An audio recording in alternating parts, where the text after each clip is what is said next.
السلام علیکم، T V today کے ساتھ میں ہوں فہد شہزادہ اور میں ہوں نزہت نور۔ بلیٹن کا باقاعدہ آغاز کر لیں گے۔ سب سے پہلے آپ کو بتائیں کہ کراچی میں 27 جون کو رینجرز کیمپ پر حملے کے ماسٹر مائنڈ قاری بشیر سمیت پورا سہولت کار نیٹ ورک پکڑا گیا ہے۔ کراچی میں وزیر داخلہ سندھ ضیاء الحسن لنجار نے I G Sindh Javed Alam, additional I G C T D Zulfiqar Larak, S S P سی3ڈی عرفان بہادر کے ہمراہ پریس کانفرنس کرتے ہوئے کہا کہ 27 جون کو سندھ رینجرز کی کراچی ٹرانسپورٹ کمپنی پر 4 دہشت گردوں نے حملہ کیا تھا، جس میں 3 دہشت گردوں کا تعلق افغانستان جبکہ ایک کا باجوڑ سے تھا جو 20 برس افغانستان میں رہا۔ وزیر داخلہ نے بتایا دہشت گردوں کے تمام ہینڈلرز افغانستان سے انہیں ہدایات دے رہے تھے۔ دہشت گردوں کا مقصد لوگوں کو یرغمال بنا کر جانی نقصان پہنچانا تھا۔ سندھ رینجرز کے کامیاب آپریشن میں 3 دہشت گرد ہلاک اور ایک زخمی حالت میں گرفتار ہوا ہے۔ سیکیورٹی فورسز نے دشمن کے ناپاک عزائم کو شکست دی۔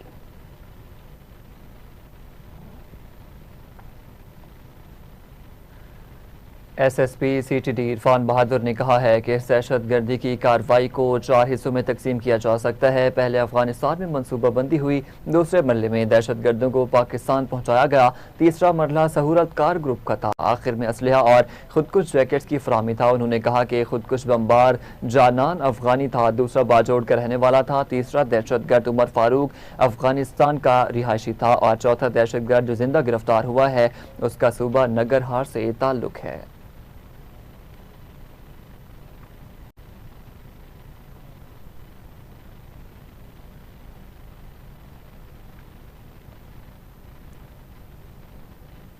سربراہ جمعیت علماء اسلام فے مولانا فضل الرحمان کے شہداء پاک فوج بارے بیان کے خلاف وفاقی وزراء یک زبان ہو گئے۔ وزیر اعظم کے مشیر بین الصوبائی رابطہ اور سیاسی امور سینیٹر رانا ثناء اللہ نے شہداء کو خراج تحسین پیش کرتے ہوئے بظاہر جمعیت علماء اسلام فے کے سربراہ مولانا فضل الرحمان کا نام لیے بغیر ان کے حالیہ بیان پر کڑا رد عمل دیا ہے۔ سماجی رابطے کی ویب سائٹ ایکس پر اپنے پیغام میں رانا ثناء اللہ نے کہا شہادت مقصود و مطلوب مومن ہے، یہ اس کا نصیب ہے جو قاری نظر آتا ہے، حقیقت میں ہے قرآن، یہ راز ہم دنیا داروں تنخواہ داروں کی سمجھ سے بالا تر ہے۔ انہوں نے کہا کہ اللہ تعالیٰ شہداء کے ورثہ اور غازیوں کو صبر و جمیل اور یقین محکم کی دولت سے مالا مال رکھے، کیونکہ یقین محکم ہی ہماری آزادی اور بقا کا ضامن ہے۔ وزیر دفاع خواجہ آصف نے مولانا فضل الرحمان کے حالیہ بیان کو شہداء کی قربانی کی توہین قرار دے دیا۔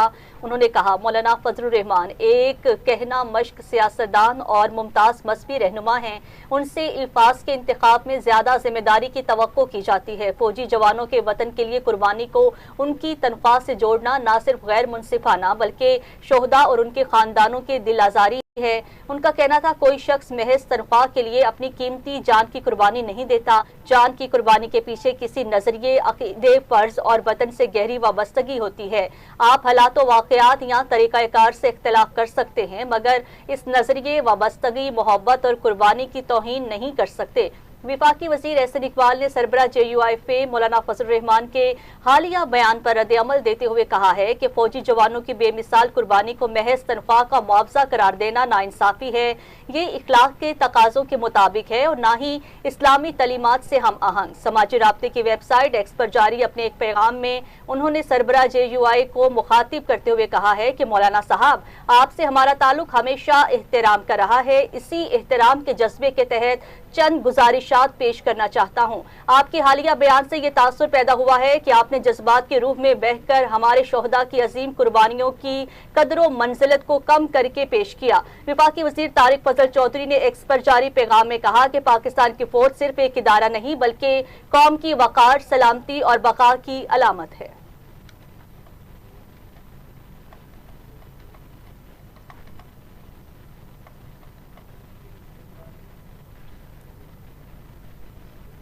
دوسری جانب وزیر ریلوے حنیف عباسی نے کہا ہے کہ پاکستان کے دفاع اور استحکام کے لیے ہر طرح کی قربانی دینے کو تیار ہے، نظریہ پاکستان پر قائم رہتا ہی قومی یکجہتی کی ضمانت ہے، شہداء کے خاندانوں کی قربانیاں پوری قوم کی مشترکہ امانت ہیں۔ اسلام آباد میں وزیر ریلوے حنیف عباسی نے پریس کانفرنس کرتے ہوئے کہا کہ پاکستان کی سلامتی، استحکام اور ترقی پر کوئی سمجھوتہ نہیں ہوگا، قوم اپنے شہداء اور سیکورٹی فورسز کی قربانیوں کو ہمیشہ یاد رکھے گی۔ حنیف عباسی نے کہا کہ مولانا فضل الرحمان نے پوری قوم کا دل دکھایا ہے، قومی مفاد کے معاملے پر سب کو ذمہ داری کا مظاہرہ کرنا چاہیے۔ پاک فوج 35 سال سے مسلسل حالت جنگ میں ہے۔ انہوں نے کہا کہ شہادتوں کی بدولت ہی آج پاکستان قائم ہے۔ پاکستان کے خلاف دشمنوں سے ملنے والوں کا ہر سطح پر مقابلہ کیا جائے گا۔ سیکورٹی فورسز نے جانوں کا نذرانہ پیش کر کے ملک کی حفاظت کی ہے۔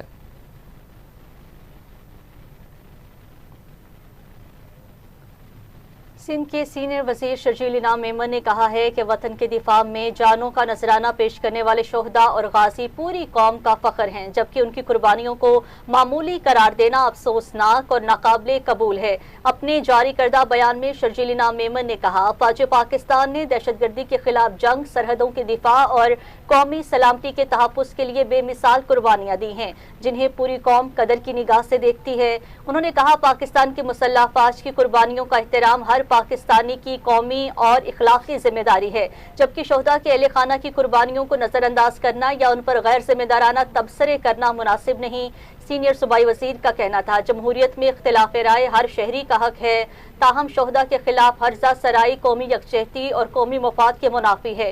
شرجیل انعام میمن نے مزید کہا، سیاسی اختلافات کو قومی سلامتی اور وطن کی دفاع سے وابستہ اداروں کے احترام سے الگ رکھا جانا چاہیے۔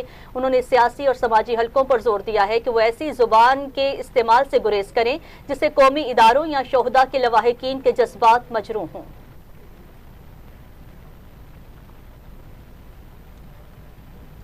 استحکام پاکستان پارٹی کے ترجمان فیاض الحسن چوہان نے جمعیت علماء اسلام فے کے سربراہ مولانا فضل الرحمان کے حالیہ بیان پر سخت رد عمل دیتے ہوئے کہا ہے، مولانا فضل الرحمان نے پوری تاریخ اسلام کے شہداء کی تصحیح کی ہے۔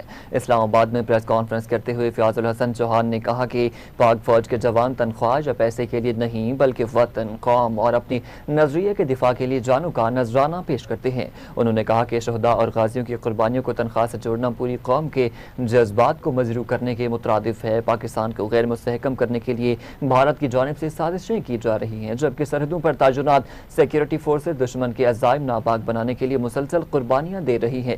فیاض الحسن چوہان کا کہنا تھا کہ میجر عدنان شہید نے اپنے ساتھی کی جان بچانے کے لیے اپنی جان قربان کی، جبکہ شہید تحسین کے والد نے اپنے بیٹے کی شہادت پر بھی پاکستان زندہ باد کا نعرہ لگایا، جو وطن سے محبت اور قربانی کے جذبے کی روشن مثال ہے۔ انہوں نے کہا کہ تنخواہ سیاستدان، ڈاکٹر اور دیگر تمام پیشہ ور افراد بھی لیتے ہیں، لیکن اس بنیاد پر کسی کی خدمت یا قربانی کی اہمیت کم نہیں ہوتی۔ دوسری جانب پاک فوج ایف سی بلوچستان اور پولیس کا مشترکہ آپریشن شبان جاری ہے۔ ذرائع کے مطابق سیکورٹی فورسز کی فتنہ الخوارج کے خلاف علاقے میں مؤثر کارروائیاں جاری ہیں۔ خارجیوں کو ہوائی اور زمینی کارروائیوں کے ذریعے نشانہ بنایا جا رہا ہے۔ سیکورٹی ذرائع کا کہنا ہے، سیکورٹی فورسز کی مؤثر کارروائیوں کے نتیجے میں خارجی دہشت گردوں کو بھاری نقصان کا سامنا ہے۔ مؤثر کارروائیوں کے دوران مزید 4 دہشت گردوں کے جہنم واصل ہونے کی مصدقہ اطلاعات ہیں۔ ذرائع کے مطابق آپریشن شبان میں جہنم واصل ہونے والے دہشت گردوں کی مجموعی تعداد 83 ہو گئی ہے۔ اسی پر مزید بات کر لیں گے، ٹیلی فون لائن پر ہمیں جوائن کیا ہے نمائندہ اسلام آباد رانا یامین نے۔ رانا یامین، بتائیے گا مزید کیا اپڈیٹس ہیں آپ کے پاس؟ جی بالکل، پاک فوج ایف سی بلوچستان اور پولیس کا مشترکہ آپریشن شبان جاری ہے۔ ذرائع کے مطابق سیکورٹی فورسز کی فتنہ الخارج کے خلاف علاقے میں مؤثر کارروائیاں جاری ہیں۔ خارجیوں کو ہوائی اور زمینی کارروائیوں کے ذریعے نشانہ بنایا جا رہا ہے۔ سیکورٹی ذرائع کا کہنا ہے کہ سیکورٹی فورسز کی مؤثر کارروائیوں کے نتیجے میں خارجی دہشت گردوں کو بھاری نقصان کا سامنا ہے۔ مؤثر کارروائیوں کے دوران مزید 4 دہشت گردوں کو جہنم واصل کر دیا گیا ہے، جس کی مصدقہ اطلاعات ہیں۔ ذرائع کے مطابق آپریشن شبان میں جہنم واصل ہونے والے دہشت گردوں کی مجموعی تعداد 83 ہو گئی ہے۔ سیکورٹی ذرائع نے بتایا کہ 5 جولائی سے اب تک آپریشن شبان اور دیگر انٹیلیجنس بیسڈ آپریشن میں مجموعی طور پر 121 خارجی دہشت گرد جہنم واصل ہو چکے ہیں۔ ذرائع کا یہ بھی بتانا ہے کہ آخری دہشت گرد کے خاتمے تک بلوچستان میں آپریشن شبان جاری رہے گا۔ جی ٹھیک ہے، رانا یامین ہمیں اپڈیٹ کر رہے تھے، آپ کا شکریہ۔ آگے بڑھتے ہوئے آپ کو بتائیں کہ کالعدم جوائنٹ ایکشن کمیٹی کے مسلح جتھوں کے راولہ کوٹ میں سیکورٹی فورسز اور شہریوں پر حملے میں ایک رینجرز اہلکار شہید جبکہ ایک زخمی ہو گیا ہے۔ ذرائع کے مطابق آج صبح مسلح جتھوں نے متیال میرا بس ٹرمینل راولہ کوٹ کے قریب شہری آبادی پر فائرنگ کی۔ پولیس نے امن و امان کی صورتحال کنٹرول کرنے کے لیے پیش قدمی کی تو پولیس کو بھی نشانہ بنایا گیا۔ ذرائع کا بتانا ہے کہ پولیس کی مدد کے لیے تاجرنات رینجرز کی نفری صورتحال کو کنٹرول کرنے کے لیے موقع پر پہنچی۔ کالعدم جوائنٹ ایکشن کمیٹی کے مسلح جتھوں کی فائرنگ سے ایک رینجرز اہلکار شہید اور ایک زخمی ہوا ہے۔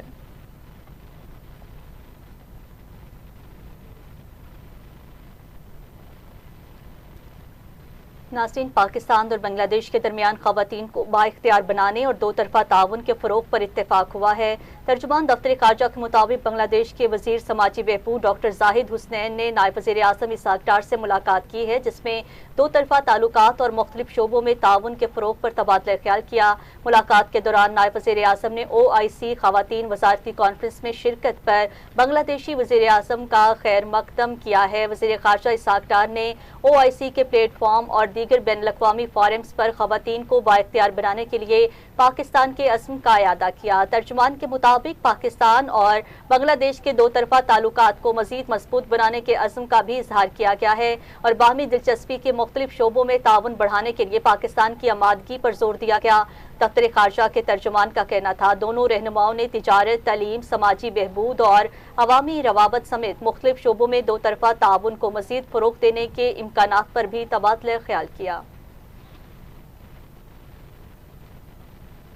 وفاقی وزیر داخلہ محسن نقوی نے واشنگٹن میں امریکی وفاقی تحقیقاتی ادارے کے ڈائریکٹر کاش پٹیل سے ملاقات کی ہے، جس میں انسدادی دہشت گردی، سائبر کرائم اور سیکیورٹی اداروں کے درمیان تعاون بڑھانے پر تبادلہ خیال کیا گیا۔ میڈیا رپورٹس کے مطابق محسن نقوی نے سوشل ویب سائٹ ایکس پر اس ملاقات کے حوالے سے ٹویٹ کیا، جس کے دوران دونوں فریقوں نے سائبر تحقیقات کے لیے جدید وسائل، تکنیکی معاونت اور خصوصی تربیت کی فراہمی پر گفتگو کی گئی۔ محسن نقوی نے کہا کہ FBI ڈائریکٹر کاش پٹیل سے ملاقات خوشگوار رہی، جس میں ہم نے غیر قانونی امیگریشن، انسدادی دہشت گردی اور آفیسر ایکسچینج جیسے پروگرامز پر بات چیت کی ہے۔ وزیر داخلہ نے FBI ڈائریکٹر کاش پٹیل کی تعریف کرتے ہوئے کہا کہ ان کی پیشہ ورانہ صلاحیت اور ان کا مقصد انہیں پاکستان کے لیے ایک مؤثر پارٹنر بنانا ہے۔ FBI کے مطابق تعاون کا مقصد دہشت گردی کی مالی معاونت کو روکنا اور سائبر کرائمز کی تحقیقات کی صلاحیت کو پاکستان اور بین الاقوامی سطح پر مزید مؤثر بنانا ہے۔ FBI کے ڈائریکٹر کاش پٹیل نے سوشل میڈیا پر جاری اپنے بیان میں کہا کہ پاکستان کے ساتھ شراکت داری اہم ہے اور FBI خطے میں امریکی مفادات کے تحفظ میں پاکستان کے تعاون کو قدر کی نگاہ سے دیکھتی ہے۔ انہوں نے دونوں ممالک کے درمیان قانون نافذ کرنے والے اداروں کے تعاون کو مزید مضبوط بنانے کی امید بھی ظاہر کی ہے۔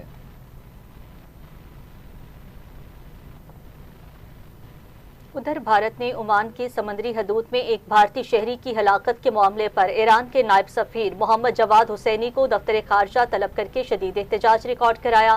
برطانوی نشریاتی ادارے کے مطابق ایک بھارتی سرکاری عہدیدار کے مطابق ایران کے نائب سفیر کو اس واقعے پر وضاحت اور احتجاج کے لیے طلب کیا گیا۔ بھارتی نیوز چینل NDTV کے مطابق ایران کی جانب سے آئل ٹینکرز پر حملوں کے خلاف احتجاج ریکارڈ کرانے کے لیے یہ ملاقات کی گئی۔ سوشل میڈیا پر گردش کرنے والی ویڈیوز میں ایرانی سفیر کو بھارتی وزارت خارجہ سے روانہ ہوتے ہوئے دیکھا گیا۔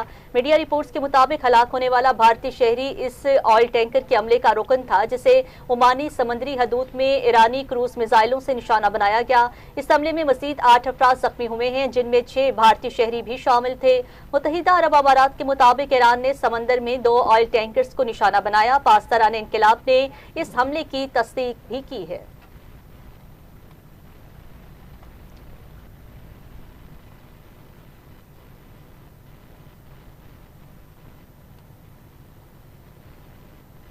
امریکی صدر ڈونلڈ ٹرمپ نے ایران پر نئے امریکی حملوں سے کانگریس کو آگاہ کرتے ہوئے کارروائی کو محدود اور ضروری قرار دے دیا۔ امریکی صدر ڈونلڈ ٹرمپ نے باضابطہ طور پر کانگریس کو مطلع کر دیا ہے کہ امریکی محکمہ دفاع نے ایران کے خلاف فضائی حملے دوبارہ شروع کر دیے ہیں۔ کانگریس کو بھیجے گئے خط میں ٹرمپ نے بتایا کہ یہ حملے 7 جولائی سے شروع ہوئے ہیں۔ یہ فوجی کارروائی امریکی شہریوں اور امریکہ کے مفادات کے تحفظ کی اپنی آئینی ذمہ داری کے مطابق کی جا رہی ہے، چاہے وہ ملک کے اندر ہوں یا بیرون ملک۔ خط میں کہا گیا ہے کہ حالیہ حملے محدود، متوازن پیشگی منصوبہ بندی کے تحت کیے گئے ہیں اور اس انداز میں انجام دیے گئے کہ شہری ہلاکتوں کو کم سے کم رکھا جا سکے۔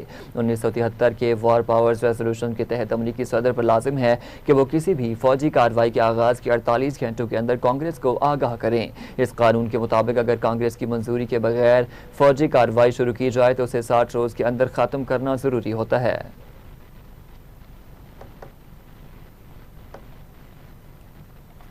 بلیٹن میں واپس آئیں گے اس شارٹ بریک کے بعد۔ ہمارے ساتھ رہے. ویلکم بیک ناظرین. ابھی آپ کو بتائیں کہ الیکشن کمیشن آف پاکستان نے خواتین اور مرد ووٹرز کے درمیان صنفی فرق کم کرنے کے لیے ملک بھر میں خواتین ووٹرز کی رجسٹریشن مہم تیز کر دی ہے. الیکشن کمیشن کے مطابق موبائل رجسٹریشن وینز کے ذریعے دور دراز علاقوں سمیت ملک کے 62 اضلاع میں خواتین کی رجسٹریشن مہم جاری ہے، جس کا مقصد زیادہ سے زیادہ اہل خواتین کو ووٹر فہرستوں میں شامل کرنا ہے.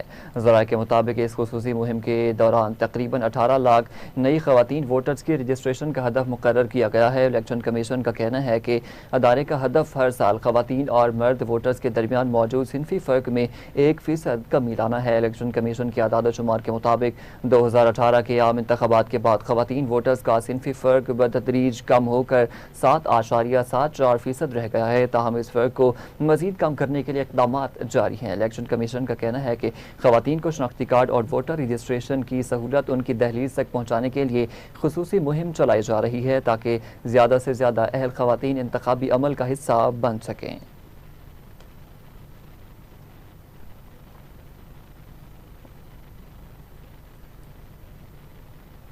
وزیر اعلیٰ سندھ سید مراد علی شاہ نے کہا ہے کہ آٹے کی امدادی قیمت وفاق کی ہدایت پر طے کی، جس کی وجہ سے آٹے کا بحران پیدا ہوا ہے. امدادی قیمت کم ہونے کی وجہ سے کم خریداری ہوئی ہے. کراچی میں میڈیا سے گفتگو کرتے ہوئے وزیر اعلیٰ سندھ نے کہا ہے کہ ذخیرہ اندوزوں سے قانون کے مطابق گندم خریداری کی جائے گی. ذخیرہ اندوزوں سے گندم 3,000 روپے فی من کے حساب سے خریدنے کا فیصلہ کیا گیا ہے. وزیر اعلیٰ سندھ سید مراد علی شاہ نے کہا کہ ہمارا ملک دہشت گردی کی لہر کی زد میں ہے اور دہشت گردوں کا ہدف کراچی ہے. ہم کراچی کے حالات پر گہری نظر رکھے ہوئے ہیں، دہشت گردوں کو سر اٹھانے نہیں دیں گے. وزیر اعلیٰ نے کہا کہ بلوچستان میں صورتحال پر بہت تفصیلی بات ہوئی ہے. بلوچستان کے لوگ اور عوام پاکستان سے مخلص ہیں.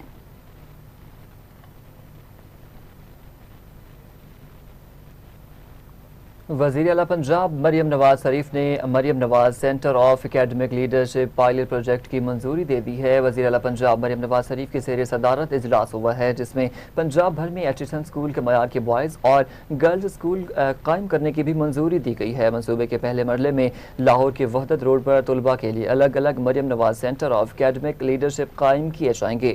ان مراکز میں جدید اسپورٹس ہال، ہاکی اور کرکٹ اسٹیڈیم، گھڑ سواری کی سہولت اور سوئمنگ پول سمیت عالمی معیار کی تعلیمی اور کھیلوں کی سہولتیں فراہم کی جائیں گی. اجلاس کو بریفنگ میں بتایا گیا ہے کہ مریم Nawaz centre of academic leadership میں 5,000 طلباء اور طالبات داخلہ لے سکیں گے.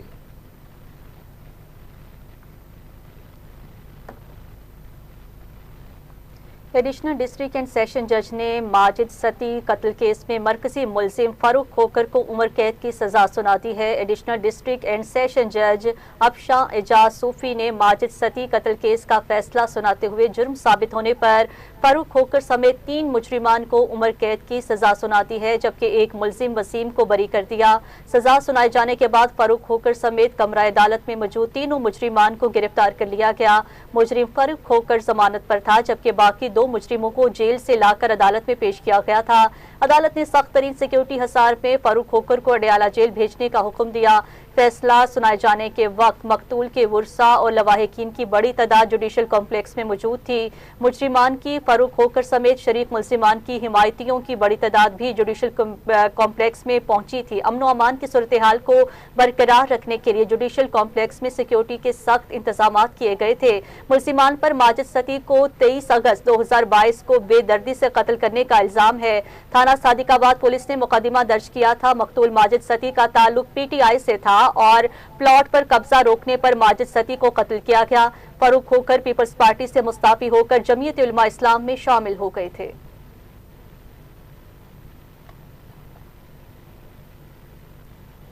Pakistan medical and dental council نے پاکستان کے سرکاری میڈیکل کالجز میں 475 نشستوں میں اضافے کی منظوری دے دی ہے. وزیر صحت پنجاب خواجہ سلمان رفیق کی زیر صدارت Pakistan medical and dental council کا اجلاس ہوا ہے. یہ بات قابل ذکر ہے کہ پہلے میڈیکل کالجز میں سیٹوں کی تعداد 3,476 تھی اور 475 کے اضافے کے بعد کل تعداد 3,951 ہو گئی تھی. میڈیکل اور ڈینٹل کالجز کی سیٹوں کو ملا کر مجموعی طور پر یہ تعداد پہلے 3,766 تھی، اب یہ تعداد بڑھ کر 4,241 ہو گئی ہے. خواجہ سلمان رفیق نے کہا ہے کہ میڈیکل کالجز کی نشستوں میں اضافے کے لیے سیکریٹری صحت عظمت محمود اور ان کی ٹیم کو خصوصی کاوشوں پر سراہتے ہیں. نشستوں میں اضافے پر Pakistan medical and dental council کا بھی شکریہ ادا کرتے ہیں.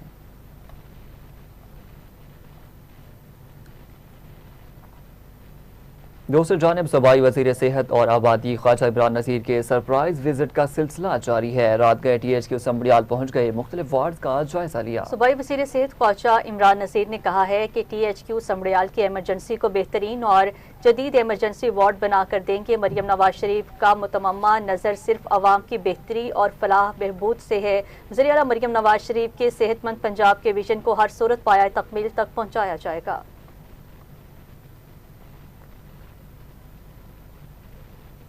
پاکستان اور جنوبی افریقہ کی وومنز انڈر 19 کرکٹ ٹیمز کے درمیان پہلا ٹی20 میچ آج کراچی میں کھیلا جائے گا۔ میچ پاکستانی وقت کے مطابق شام 7 بجے شروع ہوگا۔ دونوں ٹیمیں جیت کے لیے پرعزم ہیں۔ گزشتہ روز پاک جنوبی افریقہ ویمن انڈر 19 ٹیموں کے درمیان 5 میچز پر مشتمل سیریز کی ٹرافی کی رونمائی بھی کر دی گئی تھی۔ دونوں ٹیموں کے کپتانوں نے ٹرافی کی رونمائی کی۔ پاکستان ٹیم کی کپتان فضا فیاض نے کہا ہے کہ جنگ کھلاڑیوں کے لیے یہ سیریز بہت اہم ہے۔ سیریز میں اچھے نتائج کے لیے پرعزم ہیں۔ جنوبی افریقی کپتان میکا فین فارسٹ کا کہنا ہے کہ اگر انہیں موقع ملے تو بابر اعظم اور شاہین اشرف افریدی کو ملنا پسند کریں گی۔ پاکستان آ کر سیریز کھیلنے کی کافی خوشی ہے۔